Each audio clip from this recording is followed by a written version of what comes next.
Okay, brothers and sisters, good morning. My name is Chukwuemeka with the Igbo Hebrews organization. This is an organization that believes that we, the Igbo people, not just the Igbo people in Nigeria, but those of us that have been sold to slavery, those of us that are scattered all over the world, scattered all the Igbo tribes scattered in Africa, that we are the true Hebrews of the Bible. And this channel is dedicated to bringing our people back to the worship of the God of the Bible. We don't practice Christianity, we don't practice Judaism, we don't practice Islam. We just return to the worship of the God of the Bible. Brothers and sisters, I wanted to just come on today and talk about the recent visit by Mark Zuckerberg, the founder of Facebook, to Nigeria. Whenever I log on to the internet, you see so much internet comments and memes and everything about him coming to Nigeria and how he's jogging, no security, no this, no that, just walking simple. They talk about how he's so simple, a billionaire, he owns billions, but yet he's so simple and all this. First of all, please cool down, calm down, people, calm down. This is, brothers and sisters, this is just white man worship, to be honest with you. That's what I call it. We in Africa, we've been conditioned to worship the white man. We have been conditioned for more than 500 years to worship the white man. That if you go to most people's houses, most African houses, you see pictures of this guy, this criminal, Cesar Borgia, as their god. We all have pictures of white people as our god. You turn on the television of course is just white people, how nice they are, how they are all nice. The bad ones, the bad guys will not be white. If you're watching movies, the bad guys will be either black or maybe Hispanic or something. But the good guys, the nice ones, the ones you love, they are white people. These are all propaganda. We have been propagandized from infancy to worship white people. There's of course nothing wrong with white people. They are people just like everyone else. But for people to start saying that Mark Zuckerberg is a saint because he was running down Lekki Phase 1 without security, that is just ridiculous. First of all, you don't even know Mark Zuckerberg. You don't know him. You don't know whether he's proud or not. Some comments I was reading on the internet were saying that, oh, the guy does not even need security, he could have been kidnapped. Calm down, people. First of all, brothers and sisters, Mark Zuckerberg is a Zionist. Okay, he is a Zionist. And since he's a Zionist, you cannot kidnap that guy. You cannot. He's a Zionist. If you don't know what Zionists are, go and look it up. Go and find out the people that run the world you live in. Go and look it up. Number two, he's coming to Nigeria. What did he come for? Has anybody asked that question? What did he really come for? The explanations I'm seeing is that he came to meet some internet startups, and that's bull crap. That is pure bull crap. Historically, these people, when they come to Africa, they don't come here with one thing in mind.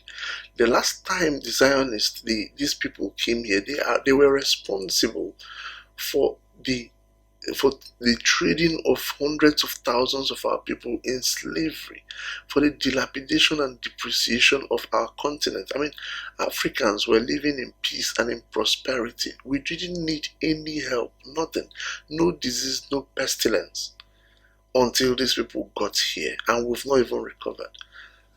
But because of the conditioning we have seen these people like gods. We've been trained to see them like God. Let me give you an example. If I come to your house, and anytime I come to your house, I take something, I steal something, or I destroy something, will you always be looking forward to my coming to your house? Why is it that Africans are different? People that have a historical record of death and destruction of our continent, we still see them like gods. These are all conditioning. This is because we've been conditioned by religion to see them that way. You can't go to the if antelopes have churches, which they don't, but if antelopes have churches, you won't go to the church of an antelope and see a picture of a tiger or a lion as their god. How come it's only in Africa that we've been conditioned to see people who have track record of our death and destruction as those we should worship? If you worship God that has a track record of destroying you, what is wrong with you? You see, this is what we've been conditioned from religion. From religion, this is social engineering. They have engineered our brain to see them, because that's why we have pictures of white people on our wall. We teach our children these things. We show them television. Television, of course, is a propaganda machine for white people. This reminds me of sometime in 2009 when I went to the US Embassy here in Lagos for a visa interview. But when I got there, before I was called to go into the hall, I actually left some documents inside my car, and I locked my key and everything inside the car. I couldn't retrieve it. So I really needed help. I missed the time I was supposed to go in because I couldn't open the car on time. While people were trying to help me open the door, the car door, kind of to find a way to open it and get out my key, one of the policemen, a security man that was there, was like, "How come you're not taking this interview seriously?" And I told him, "Well, I'm not even sure they're going to give me the visa. Besides, what? It's no big deal now." The man was like, "That's surprising, that people that come here." He is a policeman, a security for the U.S. embassy there here in Lagos, and he was like, "People that come here, they usually take this seriously, but you're not like looking at that." And I was like, "Are you serious?" He said, "Yeah, this is a do or die affair from what he has seen, and he has been a security there for a while." So he told me that people that usually come there take it as a do or die affair. He now went on to narrate a story of one girl, one young girl, probably 18, 19 years old girl, that came in for visa interview. I don't know if for those of you who've been to the US embassy here in Lagos, it's just facing the lagoon. It's facing a big body of water, deep and flowing body of water. So he said this girl came in for the interview. And apparently she was denied a visa, and she got so mad that she ran out and jumped into the lagoon to kill herself. That I was shocked. I didn't know what to say, but again, this is the conditioning. This young woman believed that if she doesn't go to the US, then her life is not worth living. Think about that. This same US, this same America is where some 400 years ago, some 300 years ago, our ancestors were being bundled there, and they were jumping into the water not to go there. Fast forward to now, and people are killing themselves just because they want to go to the US. I mean, meanwhile, there are poor people all over the US. There are poor people everywhere. I mean, every day you turn on the news, you hear one black man is being killed, the other black man is being shot. And you are black. What made you think that you going there will be any different? All this thing is from conditioning. We've been conditioned from religion.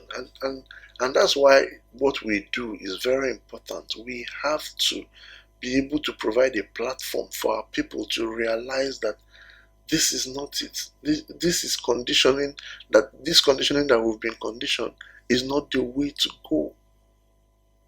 Our people need to realize that people like Mark Zuckerberg coming to Africa, we shouldn't see that as something glorifying. We should be so suspicious of his coming. What exactly is he coming to do? Is he coming here to bring some disease to Africa? Is he coming here to steal more of our resources like his ancestors did to us? I mean, why should his own coming to Africa be any different from what his ancestors did when they came here? Why should that be any different? These are things that if you are thinking straight, if you are aware of what has happened in your history, these are things you should be aware of when you hear that these people are coming to Africa, not just lining up on the street and worshiping them like they are God. Well, I just wanted to say that I know that my voice is a very, very minor voice in this kind of thing. A whole lot of our people, it takes a whole lot to get our people out of this conditioning that we've been conditioned through religion. But we will still keep doing it because the Most High is calling His people back in these final days. And may the Most High of Majesty hear us. Salam.